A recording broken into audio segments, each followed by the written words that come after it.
رسول النبی کریم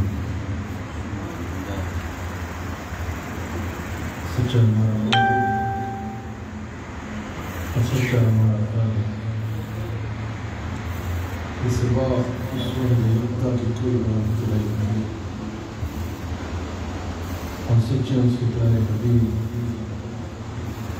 آپ کے میرے آقا مولا رحمت للعالمین خاتم النبیین حضرت سیدنا و مولانا محمد رسول اللہ صلی اللہ علیہ وآلہ وسلم جن کے ذکر کی اس خوبصورت محفل میں میں حاضر ہوں۔ الحمدللہ حضور علیہ السلام کی محبت کی حضور علیہ السلام کی محبت کو دل میں بسائے آپ سب یہاں جمع ہیں۔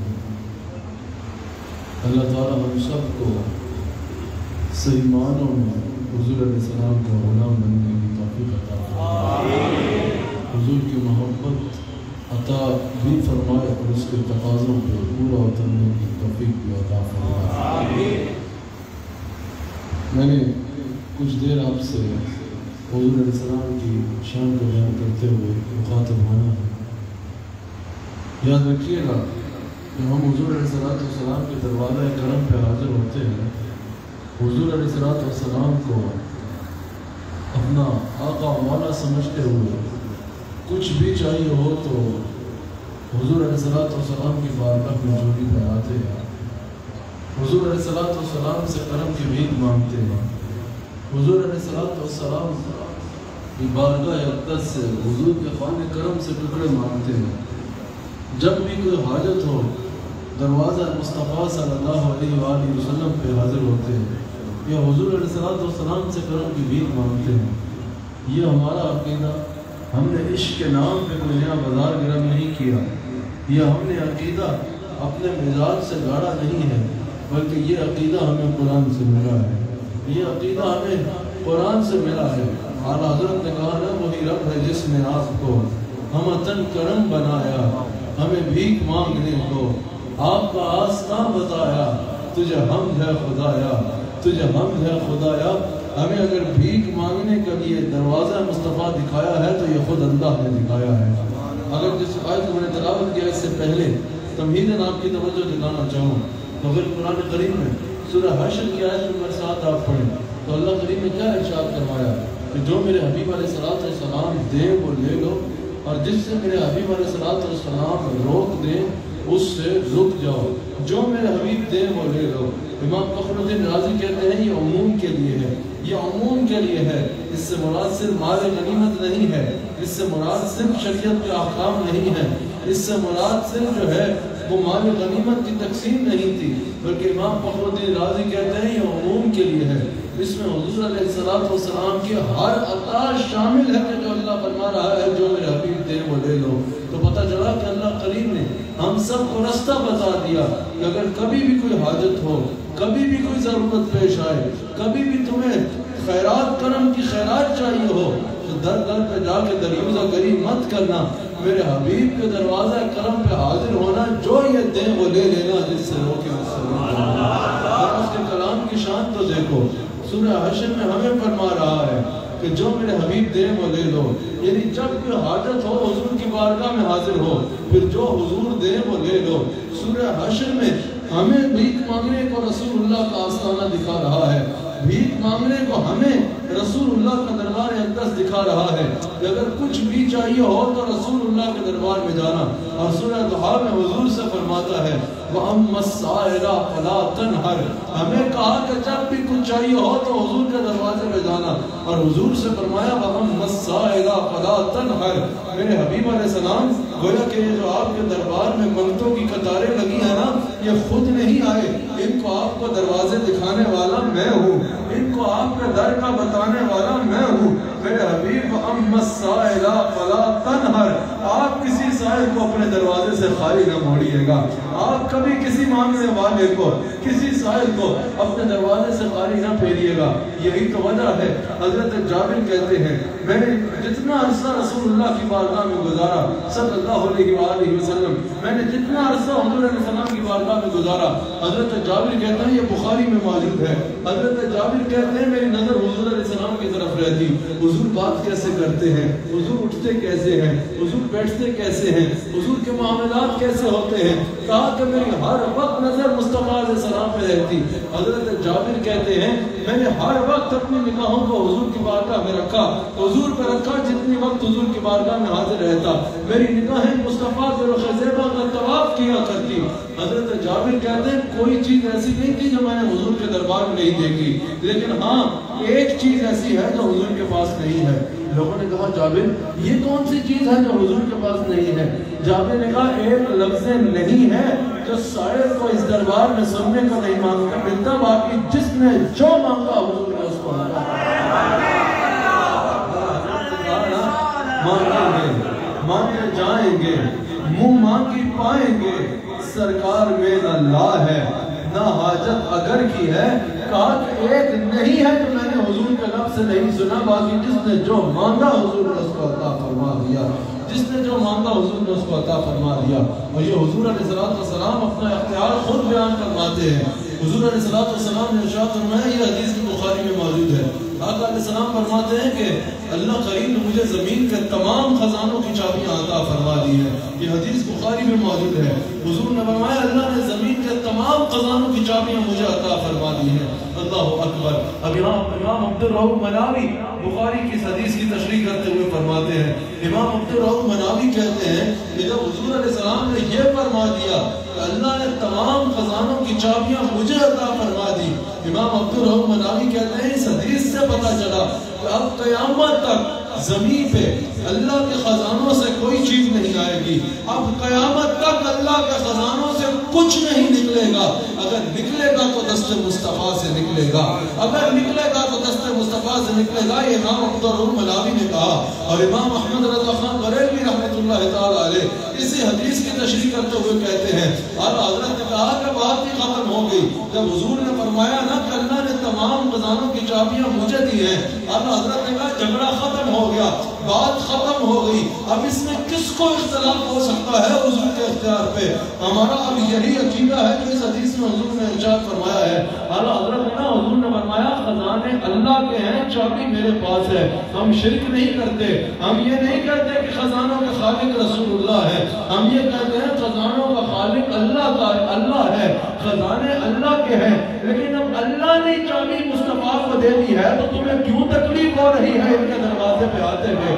جب اللہ نے چابی ان کو دے دی ہے تو تمہیں کیا تکلیف ہو رہی ہے ان کے در سے مانگتے ہوئے؟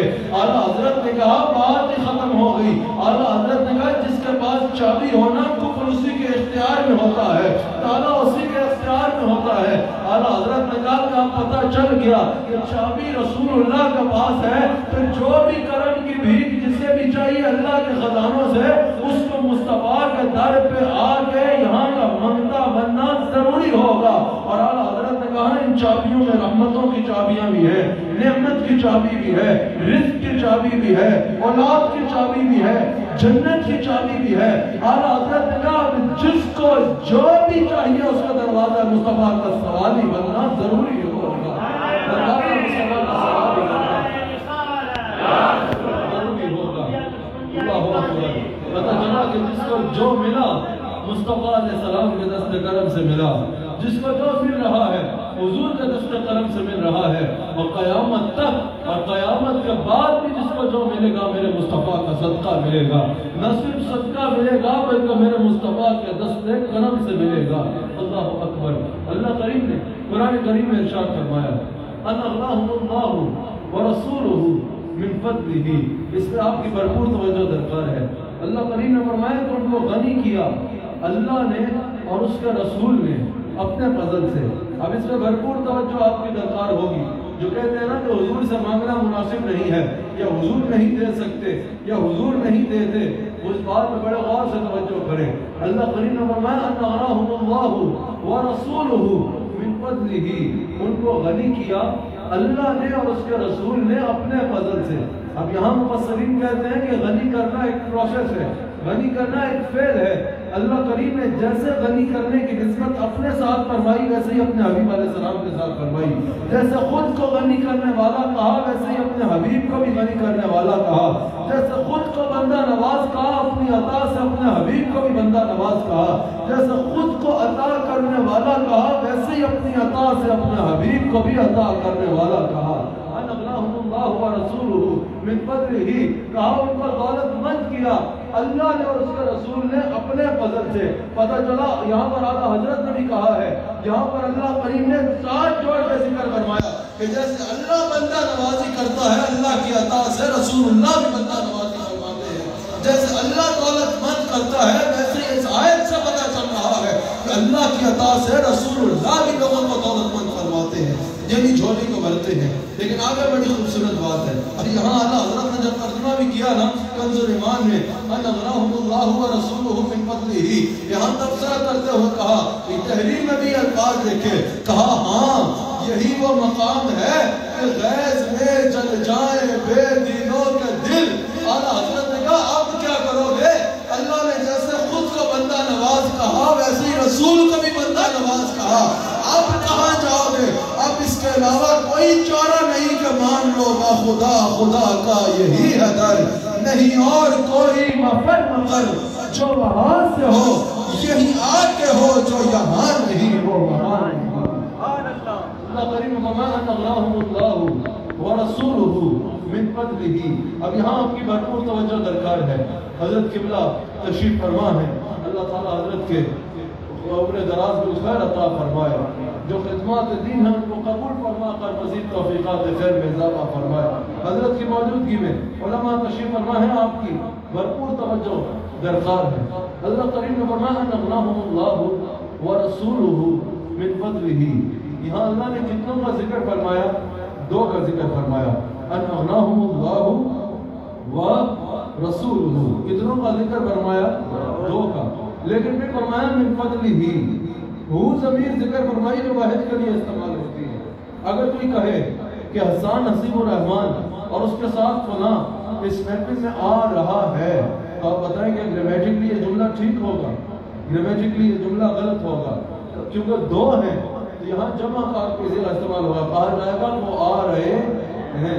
اگر کہا جائے کہ حسان حسیب الرحمان and his friends is coming in the محفل, تو کیا یہ جملہ ٹھیک ہے, غلط ہے. یہاں سنگولر نہیں پلورل آئے گا, کہا جائے گا they are coming in the محفل. اسی طرح جس میں اردو میں ایک کے لیے واحد اور اس سے زیادہ کے لیے جمع ہوتا ہے, اور انگلش میں ایک کے لیے واحد سنگولر اور پلورل ہوتا ہے, اسی طرح عربی میں ایک کے لیے واحد کا صیغہ استعمال ہوتا ہے, دو کے لیے تسمیہ ہوتا ہے, تین یا اس سے زیادہ کے لیے جمع ہوتا ہے. اب اللہ کے کلام میں غلطی کا تصور کرنا کفر ہے. اگر میں کہوں کہ فلاں اور فلاں آ رہا ہے تو لوگ یہی کہیں گے اس کو غلطی لگ گئی, یہ بھول گیا اور اس نے جو ہے وہ واحد کا صیغہ استعمال کر لیا. لیکن اللہ کے کلام میں غلطی کا تصور کرنا کفر ہے. اللہ کے کلام میں غلطی کا تصور ہو نہیں سکتا. لیکن یہاں کیا بات ہے کہ اللہ نے دو کا ذکر فرمایا, جمع نہیں, تسمیہ نہیں, بلکہ وہ ضمیر ذکر فرمائی جو واحد کے لیے استعمال ہوتی ہے. مفسرین کہتے ہیں اس کی وجہ یہ ہے, اللہ کریم قیامت تک آنے والوں کا آگے یہ واضح کرنا چاہتا ہے کہ جان لو نظر آنے میں یہ دو ذاتیں ہیں, لیکن خدا اور مصطفیٰ کی عطا بھی ایک ہے, خدا اور مصطفیٰ کی رضا بھی ایک ہے, خدا اور مصطفیٰ کی اطاعت بھی ایک ہے, خدا اور مصطفیٰ کی محبت بھی ایک ہے, خدا اور مصطفیٰ کا در بھی ایک ہے. جو ان کا ہوا وہ خدا کا ہوا, جو ان کا نہیں وہ خدا کا. خدا خدا کا یہی ہے در, نہیں اور کوئی مفر مکر جو وہاں سے ہو یہیں آ کے ہو, جو یہاں نہیں وہ وہاں نہیں. کہا کہ دنیا یہ جان لے کہ رسول اللہ صلی اللہ علیہ وآلہ وسلم کے دربار میں جب پہنچ گیا اللہ کی رحمت اسی کا مقدر ٹھہرے گی. اللہ اکبر. جس کو جو مل رہا ہے مصطفیٰ سے مل رہا ہے. اسی آیت کی تفسیر میں مفسرین نے ایک واقعہ نقل کیا ہے کہ ہمارے امام اعظم امام ابو حنیفہ رحمت اللہ تعالی علیہ, آپ جب دور طالب علمی میں تھے, حضرت امام جعفر صادق کی بارگاہ میں حاضر تھے, علم بھی حاصل کر رہے تھے اور آپ کی خدمت میں آخری سالوں میں روحانیت کے درجات بھی طے فرما رہے تھے، روحانیت کے مناظر بھی جو ہے وہ طے فرما رہے تھے۔ تو امام ابو حنیفہ فرماتے ہیں کہ میرے استاد جعفر صادق نے کھانا کھایا اور کھانا کھانے کے بعد ہاتھ اٹھائے، کہا یا اللہ یہ جو کھانا تھا نا یہ تیری طرف سے تھا اور تیرے رسول کی طرف سے تھا، اس میں تیرا شکر اور تیرے رسول کا شکر ہے۔ امام ابو حنیفہ کہتے ہیں میں نے اپنے استاد سے پوچھا حضور یہ جو آپ نے اللہ کا شکر کیا یہ تو سمجھ میں آ رہا ہے، یہ جو آپ کے ساتھ کہا کہ رسول اللہ صلی اللہ علیہ وسلم کا شکر یہ کیا ہے؟ امام ابو حنیفہ کہتے ہیں کہ میرے استاد حضرت امام جعفر صادق نے کہا کہ نعمان تم نے قرآن کی آیت نہیں پڑھی ان اغناہم اللہ ورسولہ من فضلہ، جب اللہ اپنی اور اپنے رسول کی عطا میں فرق نہیں کرتا تو میں کون ہوتا ہوں فرق کرنے والا، تو میں کون ہوتا ہوں فرق کرنے والا؟ تو پتہ چلا کہ جس کو جو ملتا ہے مصطفیٰ علیہ السلام کا صدقہ ملتا ہے۔ اور حضور نے خود نہیں فرمایا، بخاری میں حدیث موجود ہے، حضور نے فرمایا انما انا قاسم واللہ یعطی، کہ دینے تقسیم میں کرتا ہوں، اللہ کے خزانے ہیں، خزانے اللہ کے ہیں لیکن انہیں تقسیم میں کرتا ہوں، دینے والا اللہ ہے لیکن تقسیم کرنے والا میں ہوں۔ تو اس سے واضح ہو گیا کہ جس کو جو ملتا ہے مصطفیٰ علیہ السلام کے دست کرم سے ملتا ہے۔ اگر اس کا آغاز بھی دیکھیں نا تو حضور نے فرمایا انما انا قاسم، اگر خالی انا قاسم فرماتے تب بھی بات مکمل تھی، لیکن حضور نے فرمایا انما انا قاسم، کہ انما یہ کلمہ حصر ہے۔ جیسے اردو میں ہم صرف کہتے ہیں نا کہ فلاں کا یہ مقام ہے، یہ بات اور ہوتی ہے، اس سے ممکن ہوتا ہے کہ اگر فلاں کا یہ مقام ہے تو ساتھ کسی اور کا بھی یہ مقام ہو، لیکن اگر کوئی یہ کہے نا کہ صرف اس کا یہ مقام ہے تو پھر بات اور ہوتی ہے۔ اس سے مراد یہ ہوتا ہے کہ یہ مقام اس کے سوا کسی اور کو حاصل نہیں ہے۔ جس طرح اردو میں ہم صرف کہتے ہیں نا اسی طرح یہ کلمہ حصر ہے۔ حضور نے فرمایا انما انا قاسم، حضور نے فرمایا دینے والا اللہ ہے لیکن انما یہ صرف ہے، انما صرف میں ہوں جو اللہ کے خزانوں سے تقسیم کرتا ہوں، یعنی عرش والوں کو ملتا ہے تو میں تقسیم کرتا ہوں، وہاں کے لیے کوئی اور قاسم نہیں ہے۔ انما انا قاسم، جنت والوں کو ملتا ہے تو میں تقسیم کرتا ہوں، فرشتوں کو ملتا ہے تو میں تقسیم کرتا ہوں، انبیاء کو ملا تو میں نے تقسیم کیا، ان کی امتوں کو ملا تو میں نے تقسیم کیا، مسلمانوں کو ملتا ہوں تو میں تقسیم کرتا ہوں، غیر مسلموں کو ملتا ہے تو میں تقسیم کرتا ہوں۔ جتنے بھی عالمین ہیں اگر ان میں تقسیم کرنے والا ہے رب کی رحمت تو فقط میری ذات ہے۔ حضور نے وعدہ فرما دیا، یہ حضور نے وعدہ فرما دیا کہ انما انا قاسم، صرف میں ہوں جو اللہ کے خزانوں سے تقسیم کرتا ہوں۔ اب اگر تم پوچھے کہ رسول اللہ کیا تقسیم کرتے ہیں تو حضور نے فرمایا اللہ یعطی، پتہ چلا جو اللہ دیتا ہے وہ یہ تقسیم کرتے ہیں۔ کب سے تقسیم کرتے ہیں؟ جب سے وہ دیتا ہے، جیسا کہ ہمیشہ سے وہ دیتا ہے تو یہی تقسیم کرتے ہیں۔ کب تک قاسم ہے؟ جب تک وہ موتی ہے، جیسا کہ ہمیشہ کے لیے خزانے اس کے ہیں، ہمیشہ کے لیے قاسم میرے مصطفیٰ کی ذات اقدس ہے، قاسم میرے مصطفیٰ کی ذات اقدس ہے۔ اعلیٰ حضرت نے کہا انا رب ہے موتی، یہ ہے قاسم، رزق اس کا ہے، کھلاتے یہ ہے، اتنا آتیناک الکوثر، ساری کثرت پاتے یہ ہیں، ان کے ہاتھ میں ہر کنجی ہے، مالک کل کہلاتے یہ ہیں، فیض جلیل خلیل سے پوچھو، آپ میں باغ کھلاتے یہ ہیں، برکت میں بندوں کو تھپک کر میٹھی نیند سلاتے یہ ہیں۔ اعلیٰ حضرت نے واضح کر دیا ساری نعمتوں کی کنجیاں اللہ کے مصطفیٰ کے ہاتھ میں دے رکھی ہیں۔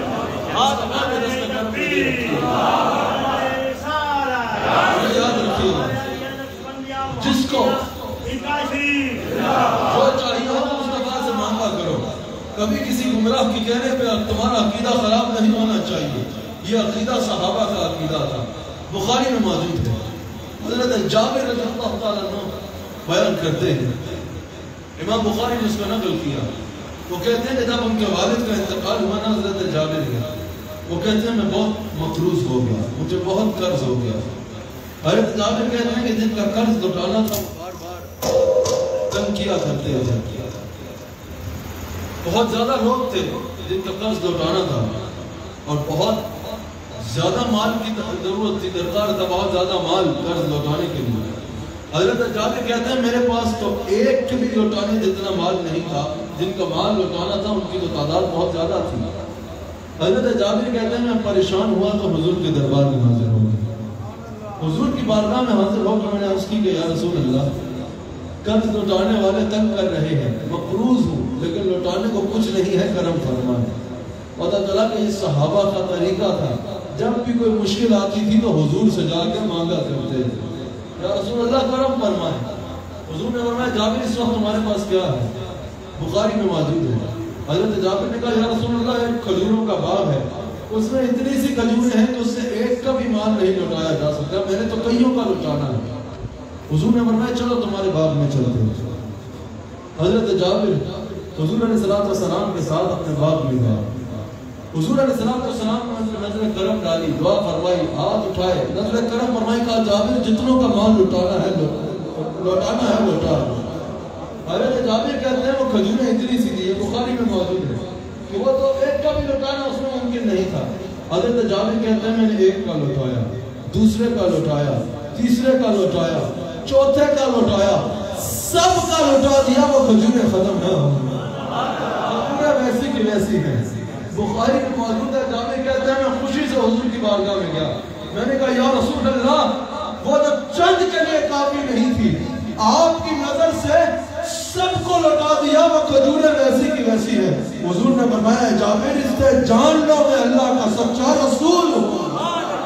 مطلب آگے سنو, حضور نے فرمایا جابر جاؤ یہ خبر ابو بکر و عمر کو دو, جاؤ ابو بکر کو بتاؤ اور عمر کو بتاؤ کیسا ہوا ہے.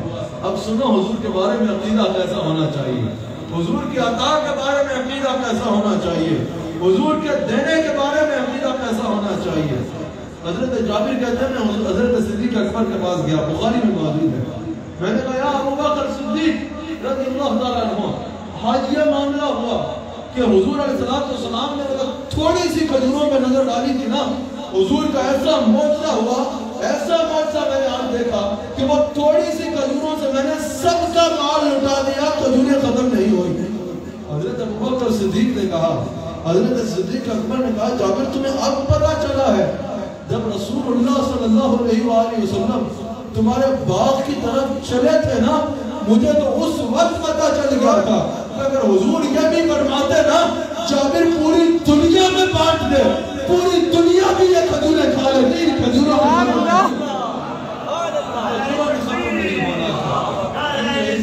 میں ہر کنجی ہے, مالک کل کہلاتے یہ ہے. حضور علیہ السلام کو اللہ تعالیٰ نے ہر اختیار عطا فرمایا ہے. حضور علیہ السلام سے ہی جس کو جو ملتا ہے اور حضور سے ہی جس کو جو ملے گا تو ملے گا. حضور علیہ السلام کی عطا کے اوپر صحابہ کا بھی کیسا عقیدہ تھا اور حضور کی عطا کتنی مساعد رکھتی ہے. اس حدیث سے سنی, مشکات میں حدیث موجود ہے. آقا علیہ السلام کا دربار اقدس لگا ہے. ایک طرف افضل البشر بعد الانبیاء حضرت صدیق اکبر حاضر ہے اور ایک طرف حضرت فاروق اعظم حاضر ہے. حضرت صدیق اکبر اور حضرت عمر فاروق حاضر ہیں. حضور علیہ السلام نے ارشاد فرمایا کہ اللہ کریم نے مجھ سے وعدہ فرمایا ہے. حضور مسکرا رہے اور فرما رہے ہیں کہ وقت بشارت ہے. اللہ نے مجھ سے وعدہ فرما لیا ہے کہ اللہ تعالیٰ میری امت کے 4 لاکھ لوگوں کو بغیر حساب سے جنت میں داخل کرے گا. 4 لاکھ لوگوں کو بغیر حساب کے جنت میں داخل کرے گا. اللہ اکبر. صدیق اکبر پاس بیٹھے, کہا زدنا یا رسول اللہ, یا رسول اللہ اس میں اضافہ کریں. صدیق اکبر کا عقیدہ دیکھو. حضور فرمانے اللہ نے کہا ہے کہ 4 لاکھ کو اللہ بغیر حساب کے جنت میں داخل کرے گا. حضرت صدیق اکبر نے عرض کی یا رسول اللہ یہ تو اللہ نے فرما دیا ہے نا, اب کچھ آپ اپنی طرف سے اضافہ کریں. یا رسول اللہ اضافہ فرمائے. حضور نے یہ نہیں فرمایا کہ میں کیسے اضافہ کر سکتا ہوں, شفاعت تو صرف دعا ہے, میں کیسے اضافہ کر سکتا ہوں, میں تو صرف دعا کر سکتا ہوں, باقی میرا کام کا پیغام دینا ہے. I'm just like you, تمہاری طرح ہوں, میں کچھ نہیں کر سکتا. نہیں, حضور نے فرمایا اچھا اضافہ کرو. حدیث میں موجود ہے حضور نے یوں فرمایا اور یوں فرمایا, اپنے ہاتھوں پہ یوں سمیٹا اور فرمایا لو اضافہ کر دیا. پھر صدیق اکبر نے عرض کی, جب صدیق اکبر نے دیکھا نا حضور کا دریا کرم اتنا جوش میں ہے, صدیق اکبر نے عرض کی زدنا یا رسول اللہ, رسول اللہ کچھ اور بڑھا دیجیے. حضور نے نے یوں کیا اور یوں کیا، کہا لو ابو بکر اور اضافت کر۔ صدیق اکبر نے دیکھا یہاں تو دریائے کرم مارچ میں ہے۔ صدیق اکبر نے تیسری بار عرض کی، زدنا یا رسول اللہ، یا رسول اللہ کچھ اور بڑھا دیں۔ حضور نے پھر یوں کیا اور یوں کیا، کہا لو ابو بکر اور بڑھا دیا۔ اس سے پہلے کہ حضرت صدیق اکبر پھر عرض کرے، عرض کرنے لگے تو فاروق اعظم نے حضرت صدیق اکبر کو مخاطب کیا اور کہا کہ حضور آج بار بار رسول اللہ کو یوں تکلیف دے رہے ہیں، بار بار حضور کو یوں کرنا پڑ رہا ہے، آپ بار بار عرض کر رہے ہیں۔ صدیق اکبر نے کہا عمر میرا مطلب حضور کو تکلیف دینا نہیں ہے، میرا مطلب یہ ہے حضور کا کیا جائے گا، حضور یوں یوں یوں کرتے رہیں گے یہاں تک کہ پوری امت جنت میں داخل ہوگا۔ آگے حدیث کا الفاظ سنو، مشکات میں موجود ہے۔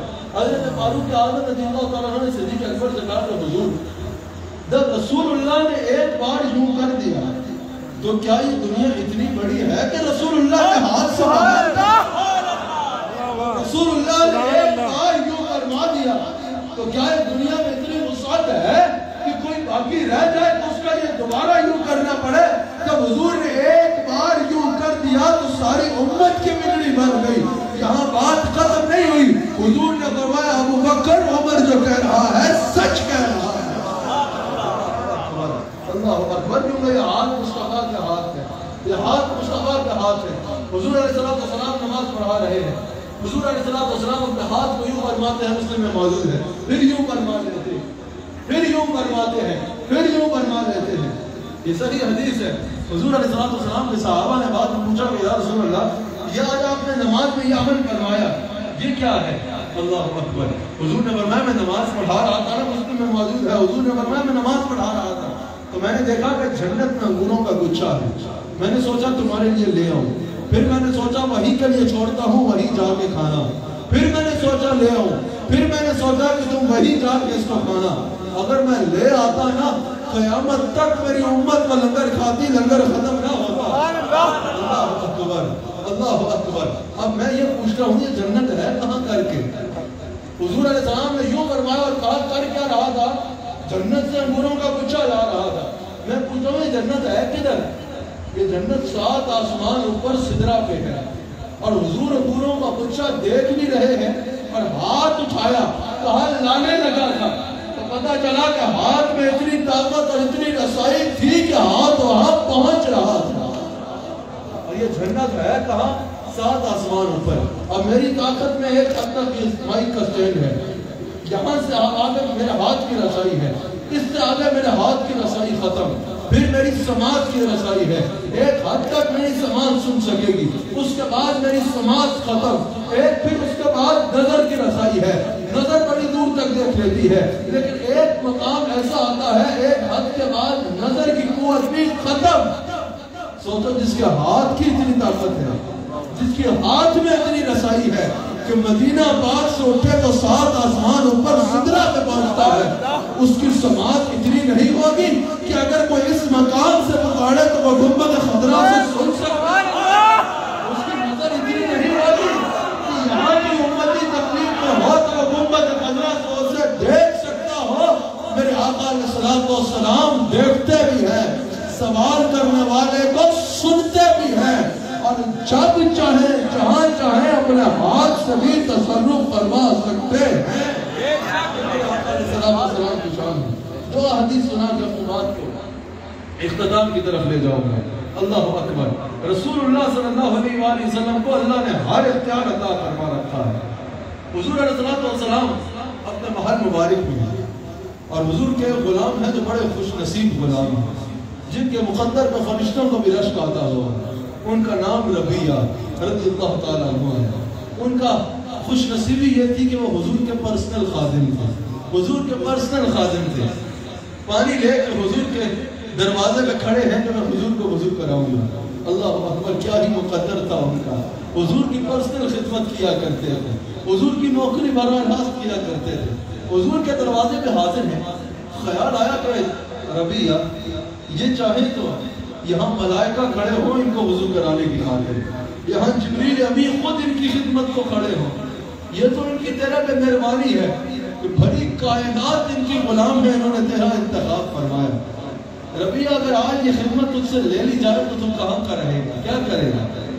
ربیہ کہتے ہیں کہ میں سوچ ہی رہا تھا کہ حضور نے محل کا پردہ ہٹایا اور حضور نے فرمایا سل یا ربیہ، ربیہ مانگ کیا مانگتا، سل یا ربیہ، بلینک چیک دے دیا حضرت ربیہ کو، ربیہ مانگ کیا مانگتا ہے، جو مانگے گا عطا فرماؤں گا۔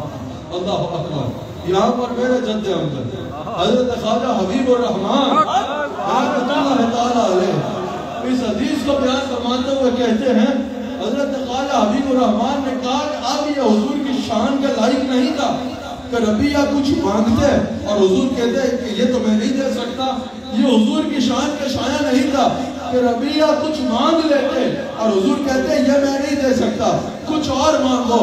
حضرت خواجہ حبیب الرحمن فرماتے ہیں کہ جب حضور نے فرمایا نا سل یا ربیہ، اس وقت اگر ربیہ کہتے یا رسول اللہ اللہ کو دیکھنا چاہتا ہوں، رسول اللہ ربیہ کو سبحان اللہ سبحان اللہ، یہ اختیار ہے رسول اللہ صلی اللہ علیہ وآلہ وسلم کا۔ اللہ اکبر۔ لیکن حضرت ربیہ نے بھی وہ چیز مانگی جس کی ثانی اور کوئی ہے ہی نہیں۔ کہا کہ یا رسول اللہ جیسے دنیا میں آپ کا ساتھ ملا ہے نا، آخرت میں بھی آپ کا ساتھ چاہتا ہوں، دنیا آخرت میں آپ کا ساتھ چاہتا ہوں۔ حضور نے فرمایا کچھ اور، کہا یا رسول اللہ یہی چاہتا ہوں، کچھ اور یا رسول اللہ یہی چاہتا ہوں، کچھ اور یا رسول اللہ آپ کے سوا اور کچھ نہیں چاہتا۔ حضور نے ربیہ کو تو دیا، لیکن قیامت تک آنے والے غلاموں کو بھی بتا دیا کہ اگر آخرت میں میرا ساتھ چاہتے ہو تو حضور نے طریقہ حضرت ربیہ کو بتا دیا، اور وہ قیامت تک آنے والے غلاموں کے لیے طریقہ باقی ہے۔ حضور نے فرمایا فرائض پر اور اللہ کو راضی کرنے والے کاموں پر استقامت اختیار کرو، آخرت میں اللہ میرا قرب عطا فرما دے گا۔ تو آپ میں سے کون ایسا ہے جو آخرت میں رسول اللہ کا قرب چاہتا ہے؟ ذرا ہاتھ اٹھا کے بتاؤ کون ایسا ہے جو چاہتا ہے کہ رسول اللہ کا قرب میرے آخرت میں؟ اس کا طریقہ پتہ ہے کیا ہے؟ آپ نیچے کر لیجئے۔ حضور نے بتا دیا اس کا طریقہ۔ حضور نے فرمایا کہ فرائض پر اور اللہ کو راضی کرنے والے کاموں پر استقامت اختیار کرو تو اللہ تعالیٰ آخرت میں میرا قرب عطا فرمائے گا۔ تو یقیناً اس بات کو ہمیں اپنی زندگی کا حصہ بنانا چاہیے، اپنی زندگی کا حصہ بنانا چاہیے۔ محبت یہ نہیں ہوتی کہ ہم حضور کو تو مانتے ہیں لیکن حضور کی نہیں مانیں گے۔ محبت یہ ہوتی ہے کہ اگر حضور کو مانتے ہو تو حضور کے ہر فرمان کو مانو اور اپنی زندگی کا حصہ بناؤ، اپنی زندگی کا حصہ بناؤ۔ جیسے رسول اللہ صلی اللہ علیہ وآلہ وسلم نے زندگی گزارنے کا ارشاد فرمایا اس مطابق زندگی گزارو، حضور کی اتباع کے سانچے میں اپنی زندگی کو ڈھال لو۔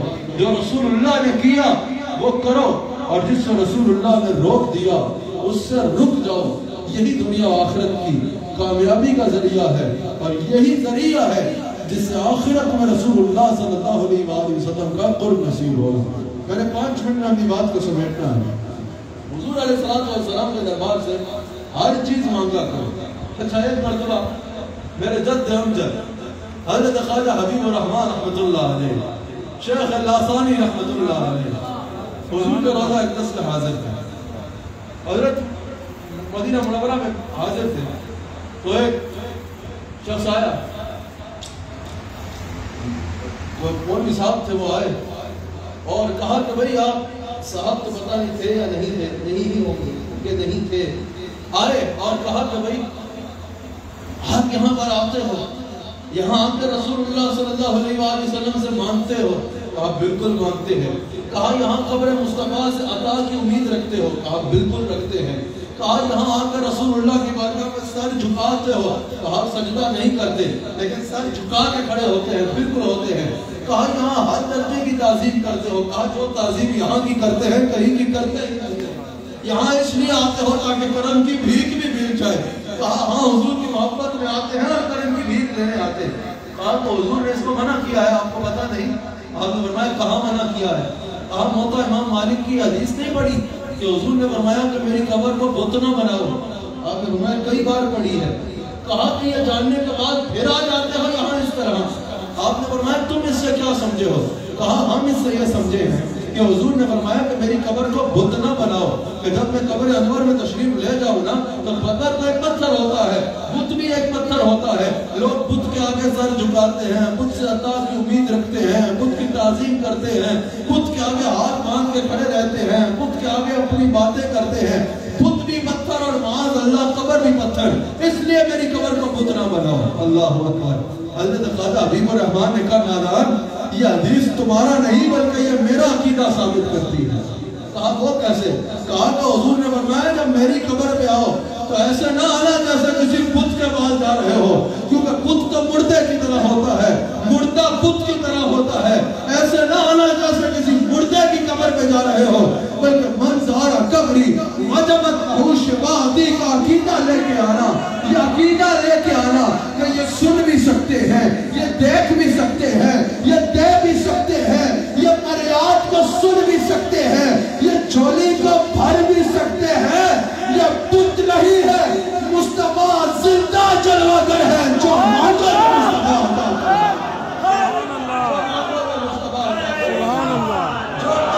مصطفیٰ عطا فرمائے۔